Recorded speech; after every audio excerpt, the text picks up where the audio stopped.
मी इतक्या वर्षामध्ये एकनाथ शिंदेंच्या बद्दल मी असंख्य वेळा बोलले असेल, पण सन्मान्य लता वहिनी यांच्या संबंधाने आम्ही कधीही चुकूनही चकार शब्द बोललो नाही. अगदी हाच नियम आम्ही जवळपास सगळ्या नेत्यांच्या घरात आणि त्यांच्या कुटुंबियांबद्दल वापरला. आज मर्यादा पुरुषोत्तम प्रभू श्रीरामाची जयंती आहे, रामनवमी आहे, परंतु मर्यादा कशाशी खातात हे ज्या म्हात्रेबाईंना माहीत नाही.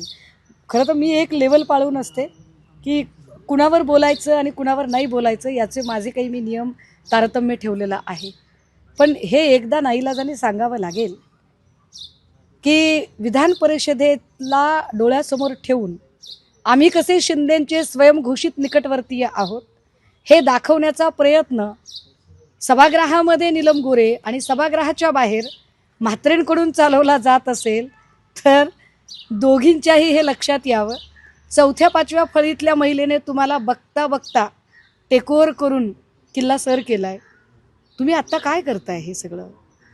तुम्हाला असं वाटतंय ज्या नीलम गोरेंनी अख्खी पुण्यातली शिवसेना संपवून टाकली, विकून टाकली, महापालिका निवडणुकीच्या वेळेला अक्षरशः आक्रमक असणारे शिवसैनिक नीलम गोरेंच्या घरात घुसायला लागले, त्या नीलम गोरेंनी पक्षावर बोलावं, संघटना बांधणीवर बोलावं. नीलम गोरे तुम्ही काय म्हणालात की 3 दिवस आता मला ट्रोल केलं जाईल, तुमच्या लक्षात येते का लोकांनी तुम्हाला ट्रोल करण्या इतकं सुद्धा खिचगिंतीत धरलं नाही.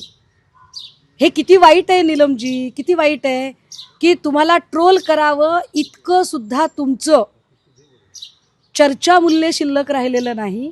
तुमचं उपयोगिता उपद्रव्य मूल्य किती शून्यवत ठरलेलं आहे हे त्यातनं तुम्हाला कळलं असेल. राहिला प्रश्न पाण्याचा, ज्यावरती फार बोललं जाते. दारणा धरणातनं मिरगाव गावला पाणी द्यायचं होतं. पाणी कुणालाही कुणीही मागू शकतं. अगदी एखाद्या कैद्याने पाणी मागितलं आणि जेलरने पाणी दिलं याचा अर्थ कैद्याच्या गुन्ह्यामध्ये जेलर सहभागी असं होत नाही. मुळात मिरगाव गावच्या ग्रामस्थांनी पाण्याची मागणी केली. तत्कालीन जलसंपदा मंत्री जयंतरावजी पाटील यांच्या मंत्रिमंडळाच्या उपविभागीय समितीत निर्णय झाला.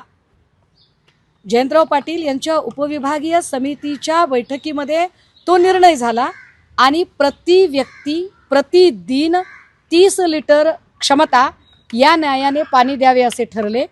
प्रति व्यक्ती प्रतिदिन 30 लिटर या न्यायाने किती जलकुंभ लागेल अशा एका मोठ्या जलकुंभाची निर्मिती या निमित्ताने मिरगावमध्ये उभी केली. मात्र मिरगावच्या या जलकुंभातून जर नंतर ते पाणी खरातच्या फार्म हाऊसकडे वळतं केलं असेल तर यात जयंत पाटलांची तरी चूक कशी काय?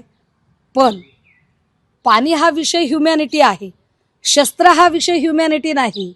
म्हात्रेबाई बोलायला भाग पाडू नका, नका बोलायला, तेच म्हटलं बोलायला भाग पाडू नका. 2012ला शस्त्र परवाना कुणी दिला? 2012ला उद्धव साहेब मुख्यमंत्री नव्हते. त्या शस्त्र परवान्याचं 2024ला नूतनीकरण झालंय, हे पोलीस तपासात निष्पन्न झालंय. 2024ला गृहमंत्री सो कॉल्ड चाणक्य फडणवीस आहेत. म्हात्रेबाई तोंडात दात असतील, हिम्मत असेल, छाती असेल, फार ताकद असेल तुमच्यामध्ये तर धैर्याने विचारा 2024ला शस्त्र परवाना कसा दिला. मी हे सांगू शकते की ग्रामसभेने पाण्याची मागणी केली आणि चाकणकरांच्या शिफारशीनंतर तत्कालीन जलसंपदा मंत्री जयंत पाटील यांनी पाणी पुरवठ्याची ती जी योजना होती त्यांच्या खात्याच्या मंत्रिमंडळ उपविभागीय समितीने केली. पण शस्त्र परवाना ही काही ह्युमॅनिटीची गरज नाही. 2024ला त्या शस्त्र परवान्याचं नूतनीकरण गृह खात्याने का केलं याच्यावर बोलायची हिम्मत ठेवा. राहिला प्रश्न, फार तुम्हाला जर खाजगीला उतरायचं असेल आणि कुटुंबियांवर हल्ले करण्यापर्यंत तुम्हाला पोचायचं असेल तर नका बोलायला. झाकली मूठ लाखाची आणि उघडली तर राखाची. तुम्ही ठरवा मूठ झाकून ठेवायची की उघडायची. ताज का राज काय आहे? ताज का राज काय? मला काय वाटते माहितीये का, एखाद्या गाडीतलं रॅलीचं राज काय आहे, ताजचं राज काय आहे, हे सगळं त्यांना जास्त माहिती असेल. कारण ताज कसा असतो, ट्रायडंट कसा असतो, अँटी चेंबर कशा असतात, हे आम्हाला काही माहितीच नाही. आम्ही कधी गेलोच नाही ना तिकडे. मी तर कधी म्हणजे अधिवेशन काळात सुद्धा फिरकत नाही. आपलं काही त्या म्हणजे त्या मंत्रालय आणि या सगळ्या गोष्टींशी काही माहिती